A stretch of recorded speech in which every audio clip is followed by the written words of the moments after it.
Well, finally this week on the OHL podcast, we can talk about actual games. So no more goofy predictions from me.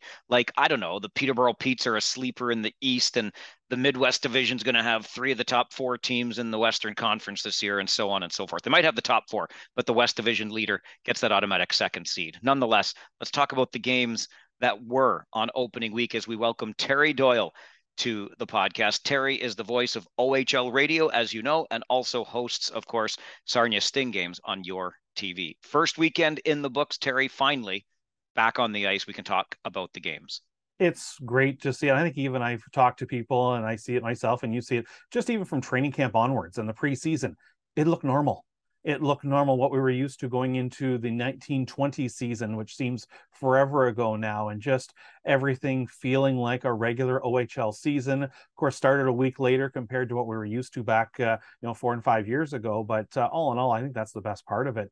It's just, after not having a season, after having a season stopped, after having a lot of question marks going into last year, the fact that we could just worry about what was going on the ice, well, I think was a huge thing. And sure, I don't think we're all out of the woods. Let's get through another season. But, it's nice, just that feeling of a normalcy going into this season. Well, and on that point, the normal point, if you will, because I agree completely, even though last year was essentially a full season, just with the no cross conference and fans in the building or not in the building, it did take away some of that sense of normalcy for sure.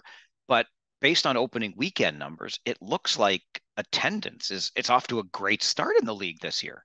Yeah, I think maybe people are a little more, hyped up to get out to do things, whether it's go to an OHL game, whether it's go to other things. And I think that's, a good thing as well. That sure, there are some people that are a little nervous still, and that's their choice. And if that's what they want to do, and I know of people, for example, that are still nervous to travel across to the US, for example. And once again, that's their choice, and you respect that. But no, it's a great thing to see. And I think people just want to get out, see their friends and neighbors again, and see some exciting OHL hockey. So once again, I think we're back to that normalcy example, and maybe starting a week later helps as well. Temperature's a little bit cooler, and it just feels as we're getting into October a little different than starting on September 21st, for example, where there are more activities going on. You talk about exciting games, and we had our share of those over the first 4 days of the season. But one thing that jumps out to me, Terry, and I think anybody following this game will agree, that the Midwest Division, typically we talk about it as one of the toughest in the league. I don't think there's any disputing that, with 4 of the 5 teams really built for something, perhaps even this year. And here we are talking after the first weekend, and only one of those 5 teams has any wins, just like we thought it would be, right? Well, of course, and that's where people are already calling for trades and coaches to be face the hammer for that. No, I'm kidding, of course, but that's just the way hockey fans can be. And opening weekend in the OHL, I've always found to be a little bit upside down, because you're dealing with teenagers, and some of them are ready to go for opening night, and some maybe not, and some coming back from NHL camps days before. And you talk to any player and they'll say the difference in playing in an NHL environment versus an OHL environment is completely different. In the OHL, it's a little more chaotic, less structured on the ice. Sure, teams have their structure, but not as much as you would see at an NHL practice or an NHL preseason game.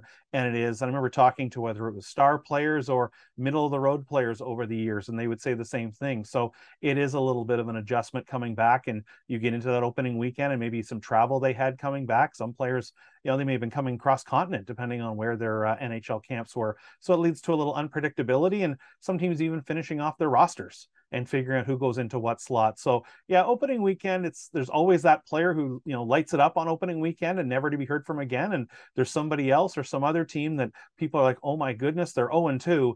Yeah, they'll be fine as things go along. Such a great point on the players who were at camps and might have pro camps, that is, and might have returned to their junior teams even just days before the season started, missed a lot of that training camp time and gelling with their line mates, gelling with the players on their team, getting used to those systems, et cetera, et cetera. While we're on that point, though, a couple of big names out there. What do you think the chances are? And I know here I'm getting into predictions again, but Wyatt Johnston, Shane Wright, will we see these guys, do you think, in the Ontario Hockey League again this year?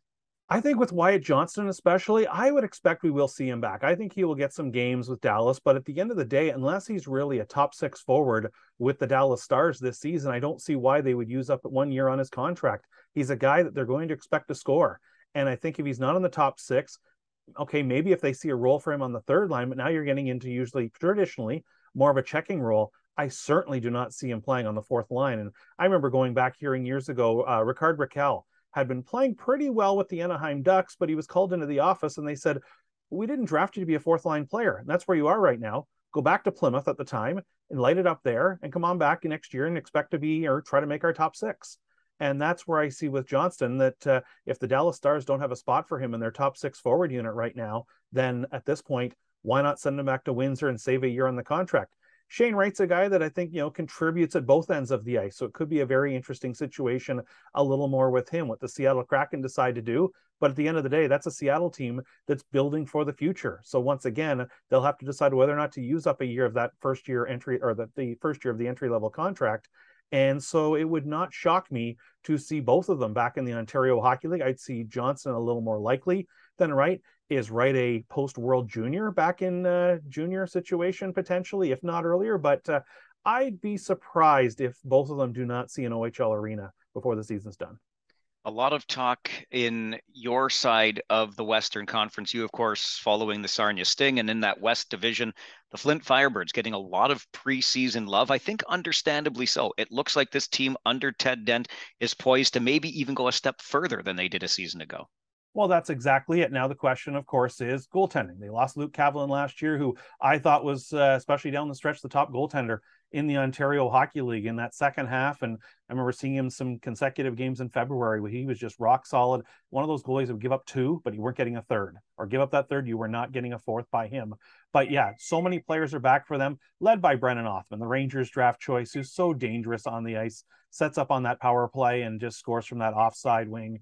And I think that whole group really coming back and the chemistry. But yeah, they bring in Will Cranley, who have played some excellent hockey this past weekend as well for the Firebirds, made a couple highlight reel saves as well. And I think that's a team where as long as you have someone who's steady in goal, who's not going to be an issue, we'll say, and sure, gives up a couple, you don't necessarily expect them to steal games, but I think they have enough talent up front that the Firebirds can certainly outscore their opponents and then play a good, strong, physical defensive game as well, where they're just solid in their own end. It's not the physical rough and tough we used to see years ago, but just standing their ground and making it difficult for some of their opponents, especially some of the skilled players around the league when they go into Flint on a Saturday night. I talked about the Sarnia Sting coming into this season as a team that I'm just not sure who or what they are. This is the team that you cover most closely. And of course, I got to see them firsthand on opening night in Kitchener when they laid a pretty good whooping on the Rangers, who on paper and considering preseason expectations should have, if you were playing the game on paper, come out on top of that one. What do you make of the Sarnia Sting this year? There are some uncertainties because we're waiting to see what Sandis Vilmanis and Marcus Lim-Parlance, they're two import players, what they do. And that's with any team. If you get two import players that really contribute, that makes a huge difference. And both look to be in the top six of the Sarnia Stings lineup. And then that's a big factor right there. And we saw that with Lim-Parlance, so the multi-point game on Friday night against the Kitchener Rangers. And then with the Sting, they sorted out their overage situation pretty quickly with Theo Hill going to Saginaw. So, Ethan Ritchie came over from Kingston last year, was Sarnia's top defenseman by the time the season was done. Ty Voigt, the Leafs pick, of course, he's not an overager, but coming back and looking to be their top scorer again. Nolan Burke had 34 goals last year. He's back as an overager.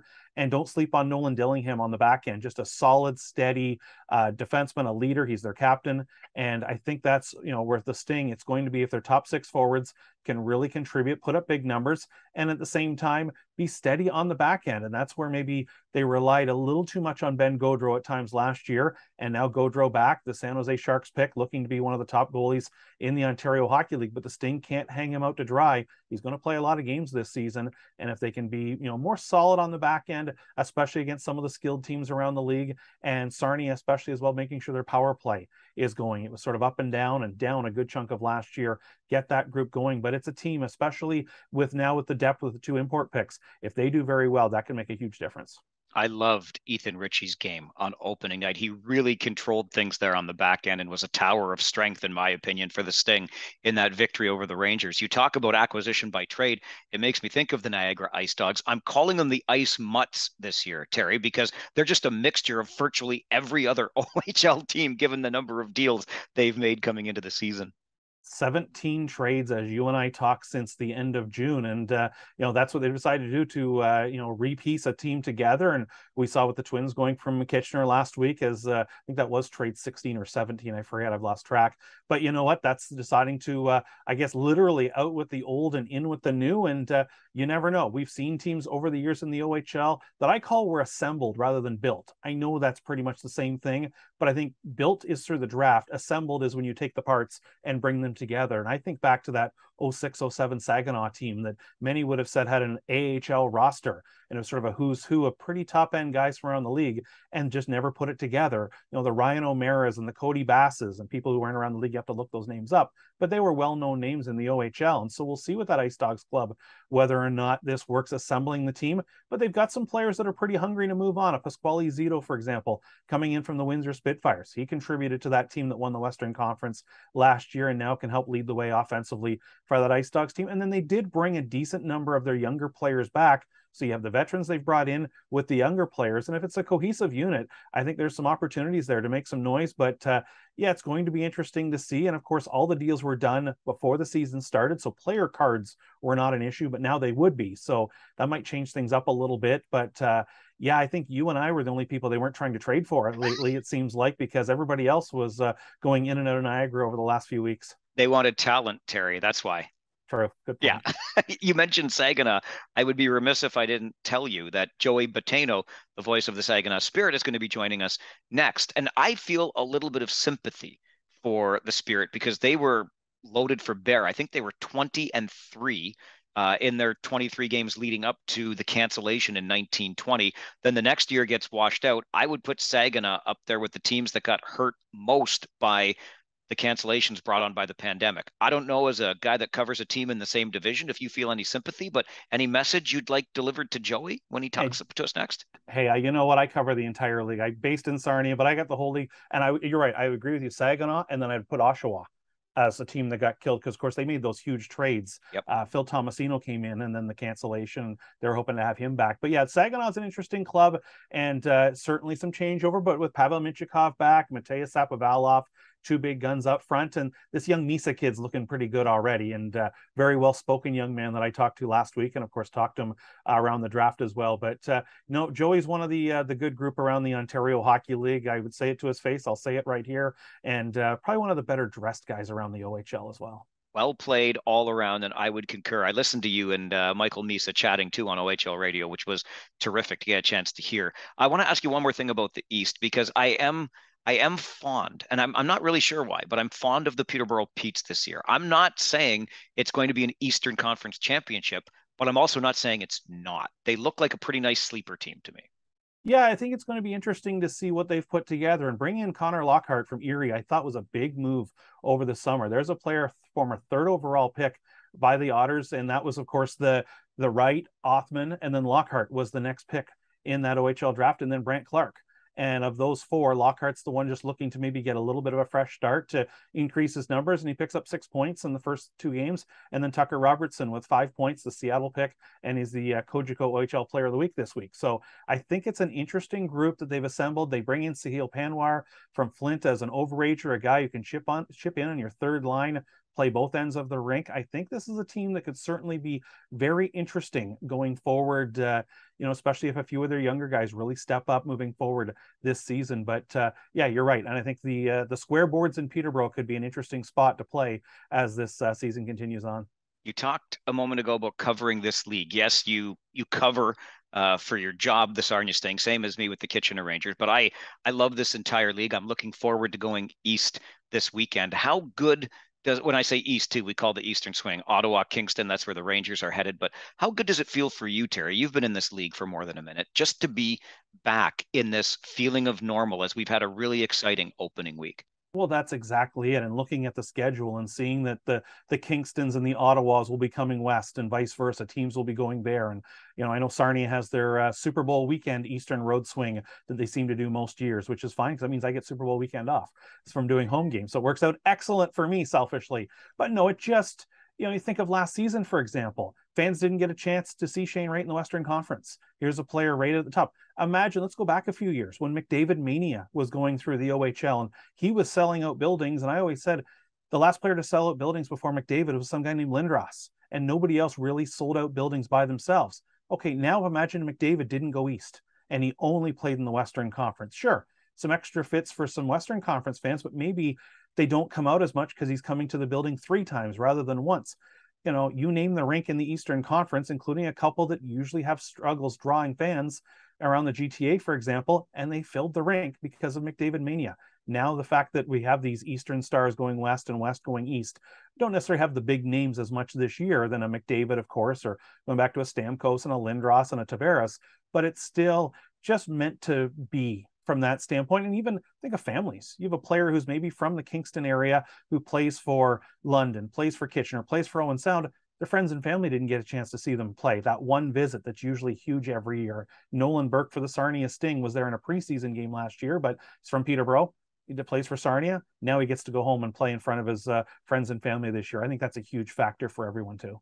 It's exciting to be into the season. It's exciting to have that sense of normalcy. And we know it's a season, Terry, when you and I are having a chat like this. I'm sure it's the first of many. You're a good man. Always appreciate the time. And thanks for joining us here. Anytime.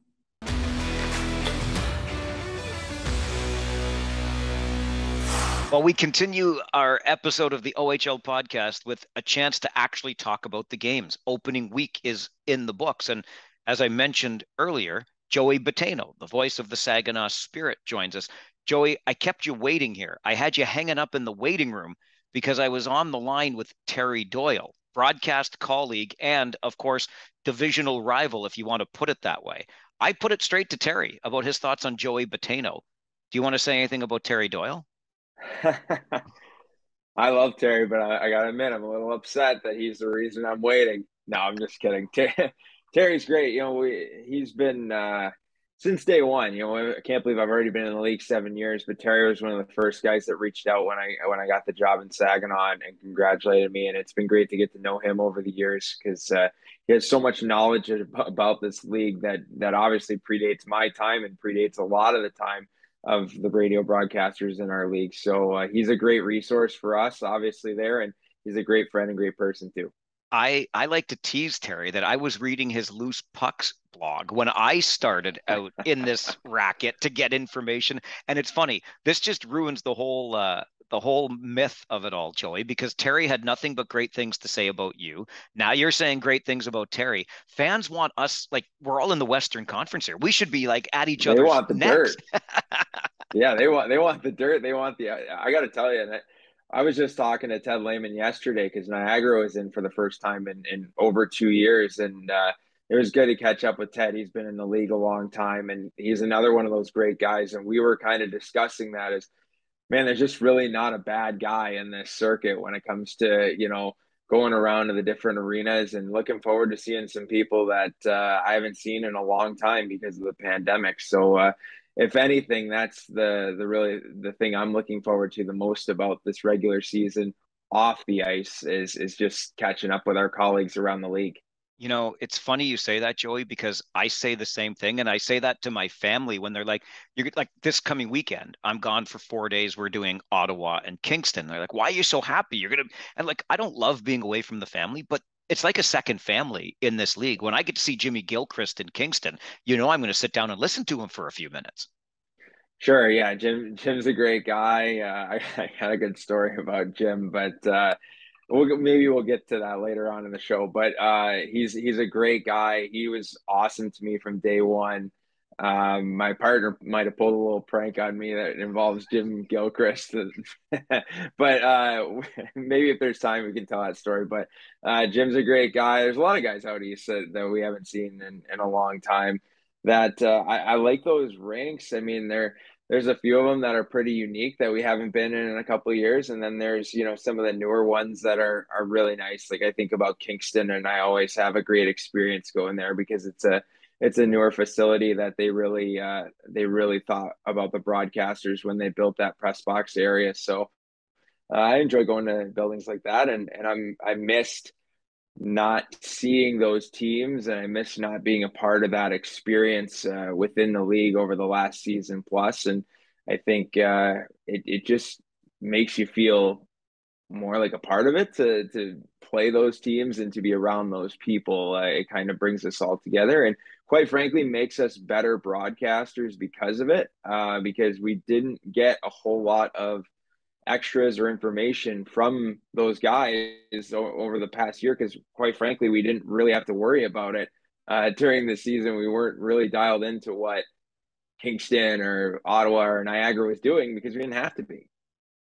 I could not possibly have said it better myself. And obviously, one of the great reasons to be talking to you on this podcast today is because Michael Misa is playing for the Saginaw Spirit. So you get a firsthand viewing of the greatness that we're all expecting. And what an opener for the kid and for the team. But before we get to that, I'm not going to let it just go. There's always time for a story. So I'm guessing your former partner, was that Rosie? And he played the prank with Jimmy Gilchrist? Let's hear the story. Pulled a little trick on me. It was early in my career. It was my first like long road trip, and that year it happened in Peterborough, Kingston, Ottawa.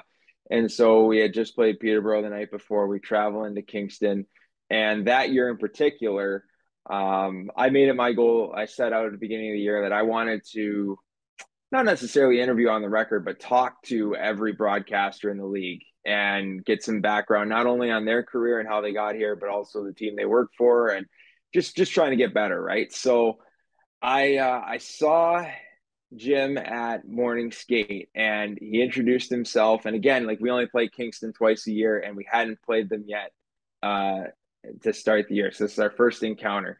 Introduced himself. I have to say, I'm terrible with names. I'm terrible with first names, at least, which is crazy because that's our job, right? Part of it is to remember names. And we get back to the rink, and I'm riding up in the elevator with Dennis, and I'm about to ask Jim to do an interview before the game. And for the life of me, I can't remember his first name. And I go, yeah, I got to interview that Kingston radio guy. Like, do you remember his name? And Rosie goes, oh yeah, it's Chip. Chip, that doesn't sound right. But I was like, okay, like, I'm so bad with names. He could have easily said Chip. Like, I don't know. So I walk up to Jim, and I even start the conversation with like, hey, Chip, I wonder if I could get a couple of minutes of your time. And I must have called him Chip 4 or 5 times during the interview, and he was a professional the whole way. And when the interview was over, and I was like, okay, that's Chip Gilchrist, radio voice of the Kingston Frontenacs. We'll be back with more pregame coverage after this. Turn off the recorder, and he said, Joey, it was a pleasure meeting you and a pleasure doing that interview. But by the way, my name is Jim. And it was a pretty embarrassing moment for a guy who had been in the league probably about, I don't know, 3 or 4 weeks to do that to one of the elder statesmen of the league. But it just goes to show you how much of a professional that Jim is, and how he kind of took it in stride and knew that I was embarrassed, obviously, when it was over, and wasn't too happy with my partner about that one. But we obviously, we've been together most of the 7 years I've been with the organization, 6 of the 7 years, and he's a good guy. But that was one moment where I had to learn that he's got some character to him. There's no question about it. Oh man, that is a hell of a way to learn that for sure. But you know what? I'm already thinking, Joey, you could have been able to sell that on the air as Jimmy Chip Gilchrist as his nickname or something, right? Right. There was ways around it. I was a little too upset to come up with those smart ways to work my way around it. So I just kind of owned it on the broadcast. And but after it was all said and done, we eventually laugh about it today. And well, we all know Dennis. You know Dennis well. It's definitely not out of character for him to do something like that. It certainly is not. He's one of the guys too that makes this loop as entertaining as it is. Okay, let's talk about on the ice. And as I already alluded to, what a start. It was basically a bad football score, really. 10-6, you wouldn't want to watch in a football game, but holy Hannah, they must have been loving that at the Dow on opening night against the Guelph Storm. Yeah, you know what? It was interesting because, talking to the coaches before the game, I talked to Jesse Messier, our assistant coach, before the game, and I asked him, given the circumstances, given the fact that this team is the number 1 ranked team in the OHL, and we have them on opening night with all 8 of our NHL training camp players back in our lineup. Do you consider this a measuring stick game, even though it's opening night? And he said, yeah, like in a way it is. Like in a way, we're going to find out what they are. We're going to find out what we are. And obviously, I don't think anybody expected 10-6. But the way the game went, it honestly felt like two heavyweight fighters going head to head, with both teams obviously gifted offensively. And it was last goal wins. And it was 8-4 in the third period. Saginaw was winning. And I don't think anybody in the building was real comfortable with the lead. And sure enough, Guelph came back and scored 2 to make it 8-6. And so it really wasn't comfortable until that, even a 9-6. I'd say that goal by Bloom on the breakaway and make it 10-6 was like, okay, I think with a few minutes to go here in a 4-goal lead, I think we finally got this one. But wild hockey game, back and forth. It was up for grabs. I remember 0-0 and Guelph had the first 7 shots on goal, and Lennox come up big. So again, you look at the score and say 10-6. I don't know if any of the goalies showed up. Lennox was key. We would have never got to that point without him in the first 10 minutes of the game. So he did give up 1, but he could have give up 3 or 4, and this game could have been over in the first period. So it was even though, like, by and large the goaltending wasn't the story, it played a key role early on in the game to get to where we ended up at 10-6.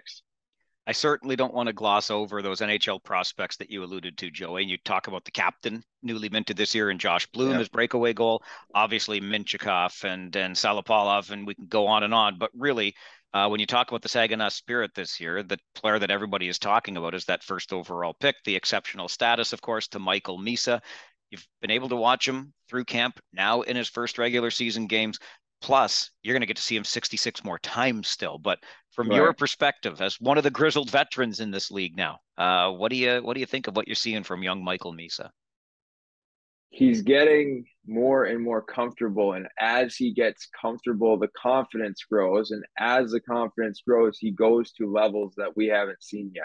And I think that's a huge positive, not only for him and his career, but for the Saginaw Spirit as well, to benefit from that. Every time he takes that next step, like scoring his first goal, immediately the shift after he got on the ice, he was creating. He went to another level. The speed, just the dynamic play, the vision. He's the full package already at 15 years old. He come out on opening night in the OHL against one of the better teams in the league, and at times, I don't know if you'd say dominated, but certainly the dynamic play and the decisions he made, getting to soft areas of the ice. You look at that first goal, that's exactly what it was. He was kind of camped out in front of the net. I believe Poitras had him, and he just kind of made a quick move to a soft area, and all of a sudden he was wide open for a one-timer. And it was about a half second is all it took for him to get open to score. And it's really exciting, Mike. Like that's what it is. Everybody in the league even, should be excited about what this kid can bring to the table. And it's not often that you'd have 2 exceptional status players playing in the league at the same time. And obviously it remains to be seen what happens with Shane Wright, but the potential for that to happen here, I think obviously Saginaw Spirit fans should be happy, but I think the entire league should be thrilled to have the amount of talent that it has in it this year. And that's not even that's just the young guys. You look at Cam Allen and Richie and Oshawa with the 2023 NHL draft. Those 2 guys should go very high in the draft. It's an exciting year for the OHL, especially to get everybody back in and playing each other head to head once again. If I'm a fan of the league, I'm thrilled that every team's going to be in our building at least once. Yeah, Colby Barlow with Owen Sound, another guy that people are already talking about as potential top 10. I know it's so early, but you're absolutely right. This is going to be a fun league for fans to watch this year. And you mentioned Saginaw, Joey. Obviously, one of the reasons to talk to you. Terry Doyle and I were just talking about this, and I think I would have mentioned it to you at some point last season.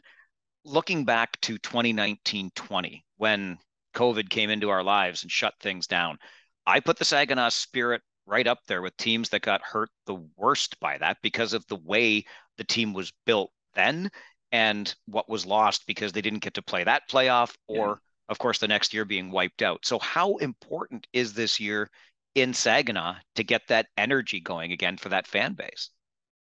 It's important that it's a competitive hockey club, I think, this year, because as you mentioned, not only the year that was paused and eventually canceled, but the year after the 2020-21 season that was never played, the window is also open for Saginaw there as well.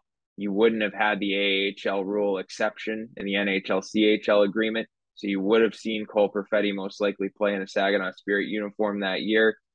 Because he ended up playing in Manitoba that year. So that tells me that, he probably wouldn't have made the Winnipeg Jets. So in that case, he would have ended up back with Saginaw.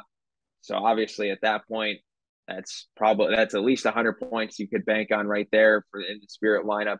So yes, we could go on and on with the hypotheticals, but yes, we were extremely hurt by the pandemic. Us, Ottawa, Oshawa, there's a couple other teams out east that really felt it as well. But, we got the roster break of getting Bodie Wild back as a 19-year-old that we didn't expect that year. And everything seemed to be set up for this Saginaw team to finally make that run for their first OHL championship and possibly a Memorial Cup. And then obviously to have the pandemic come when it did and take it all away, it was a tough pill to swallow. And then, last year you end up, 19 out of 20 and you're kind of right back to the very beginning of this thing all over again. That wasn't easy, to go through that. But as you know, in the OHL, it's part of the process. To build a winning team, you have to start at or near the bottom and work your way up.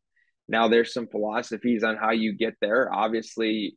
And that was kind of the narrative or the storyline yesterday in our game head-to-head with Niagara was you have two teams that are in very similar positions and couldn't have went about building their team any differently. And so we have only 3 players on Saginaw that were either traded or signed as free agents. And on the flip side, for the Ice Dogs, you had only 8 players that were drafted by the Ice Dogs, and everybody else had been signed as a free agent or traded for. So it was just a very unique and kind of differing philosophies as we watched that game unfold yesterday. And I think it's too early to tell when it comes to the final score or whether it's indicative of anything other than maybe 2 teams that are a little bit tired. And I don't think the final score is really indicative of what we saw. But anyway, nonetheless, it was that was one thing that really stood out to me yesterday was how these rosters are built and how the people who are in charge went about building them.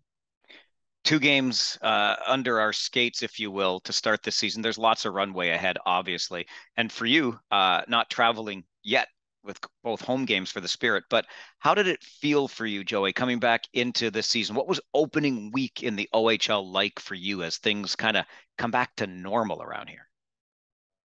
Well, for me in particular, I also worked for the Saginaw Spirit as the Vice President of Communications and Broadcasting. So my work on opening week leading up to the first game is also on the day-to-day level with the organization. And compounding onto that is we only had 1 preseason game in our building this year because of a prior event that really kept us out of our building until September 22nd. So it was a scramble, a mad dash, if you will, to get everything on the broadcast side, not so much the PR side because that's more day to day, but certainly on the broadcast side where technically speaking, I have a lot of support on that end, which is huge. And Mike, we have a lot. Our television staff and the people that are behind the scenes are actually employed by the hockey club. We don't have a Rogers TV or a Cogeco that comes in and films our game. So I oversee that department as well. And so obviously when you're not in your building until September 22nd and your preseason games on September 23rd, it can create some challenges if everything doesn't go completely smooth, and that's what we saw in our 1 preseason game. So it was a mad dash to the end. When the camera goes on and the broadcast starts, all that's behind you though, and you're just dialed into the game. And so by and large, it was a hectic week. It always is. I think the stress level's high, but it's fun when you finally get to be up in the booth and the game starts and the crowd's rocking and everybody's into it. And you just think back, because it wasn't that long ago that even in Saginaw there wasn't as many restrictions here for COVID as there was in Ontario buildings, but there was still some, and then there was some apprehension as well, just naturally from people who, maybe weren't quite ready to be in that environment yet, and to see, 4,400 in our building for opening night, and as you've been in our building early in the year, we compete against a lot here early on for fans, and to see that response for our opening night, it was a huge success. And Dennis and I talked about it in the post game. Imagine if that was your first ever hockey game. You saw a little bit of everything in a 10-6 game. That even if you were more apt to the physical side of the game, you also had a slew of penalty minutes in the third period as well to whet your appetite that way. So it was a little bit of everything on opening night, which was great. That's a great point. What a way to sell the game to perhaps a new set of eyes with 4,400 and I'm so happy to hear that number too. Just before I let you go, you got me thinking, and I say this a lot, but from a professional standpoint, I mean, we're not splitting any atoms doing what we do. We're not birthing no babies, but you talk about all those other duties you have, Joey. I was complaining to my wife of what a screw up I had on opening night, because we have a mid-period break like every rink takes. And I was trying to, so I have 90 seconds of commercial time. And I tried to send out a tweet, which I didn't get finished. And I got frustrated. I've got 90 seconds. And then I come back to the game and I'm like, I got to dial myself back into what I should be doing. And I told myself later, I've been kicking myself since Friday. Don't be stupid. Your job in that moment is to call the game, leave the tweeting till later. How do you get in the mindset of calling the game? Like, you're one of the best we've got in this league with all those other things that you've got on your plate. Well, I appreciate that, Mike. I think the biggest thing for me is I pretty much prep for games on my own time, to be honest. I either come home the night before. I try to do it the night before. Some nights that's impossible. If it at the very furthest away from the game, 2 nights before the game, I try to get in minimum 90 minutes of prep, but usually somewhere around 2.5 hours of prep before each game. And I'm doing that, after dinner time, and I live with my significant other, and it's not an easy thing to look them in the eye and know you've been gone for a solid 40, 50-hour work week, and then turn around and say, also, our time together is going to be put on hold because now I got to prepare for the other part of my job. So it's as you know, it takes great compromise and understanding from your significant other to make this profession work for us. And for myself, I'm very lucky. I know a lot of guys in our league are very lucky, because I know how much time they devote to their craft, and not only that, but they want to get better, and they want to be. We want this league to be the best broadcasted games in all of hockey. I know, talking to you over the years, talking to a lot of the veteran guys that have been broadcasting in this league for a long time, a great deal of respect for the guys that have been at it a long time in this league to make the product what it is today. And for me, I just know that that's part of the job, and understand that, if I want my broadcast or any of our broadcasts to be at that level, there's going to be some sacrifices along the way. And that's just all part of the gig. But certainly it helps when you have the people around you, your support system is strong and understanding, and I certainly have that, and I'm very lucky. Yeah, and then you got a jerk like me who's interrupting your off day to do this. You're helping me out now, Joey. You're a good man. Well, I understand. You know what, Mike? I've been in your shoes plenty of times, right? So I'm sure I've asked something maybe from you specifically that probably wasn't the most convenient time for you, but I'm sure somewhere along the line yourself or someone else in the league has made time for me. So I only I think it's only fair that we help each other out. So no problem at all. Plus, I enjoy talking to you as well, so that helps as well. I'll talk about this league and with you anytime as well, Joey. Really appreciate this. I can't wait to see you in the rink. Thanks for doing this. All right. Hey, before I let you go, I have to ask you, how's our old friend Dominic Hennig treating you there in Kitchener? Oh, Dahmer, let me tell you what, this guy doesn't leave a single stone unturned. It's one weekend, okay? But I mean, well, even counting in the preseason, you talk about preparation, as you would know with Dom. He is meticulous, and Yeah. I'm getting more information from the front office at the Kitchener Rangers than I've ever had before. I already know what our travel schedule looks like for the weekend coming up, and a whole bunch of other things. So he's got people running around too, doing stuff, which is awesome. Like I had a guy asking me if I need more than water in my booth on the opening night. Can I get you a can of pop? Can I get you? It's okay. If I need one, I'll get my own. But thanks. So there's a lot of Yeah. detail oriented work going on around here. He's the best. You know what I must say, when he was working in Flint on the PR side of it, he made me better because of how tight his ship runs and how meticulous he is day to day. And when you're sharing a media market, and Dom Hennig's the PR guy on the other side, you got to be sharp, or your team's not going to get anybody showing up on the media side to cover your team. So he made me better, and we're real close now. And I mean, we were close then, but we're real close now. And I just had to ask because I already knew what you were going to say, but I just had to get confirmation on my end. I love to hear that about the market too, that of course you both competed in there in Michigan. And I'll tell you what, Joey, the first time there's even a minor slip up, which won't even matter, but it'll bug the hell out of Dom. I'm going to text you and let you know, and we'll bug him about it for the rest of the year. That's perfect. I appreciate that. I appreciate your time on this today. Thanks a ton for being here. Thank you.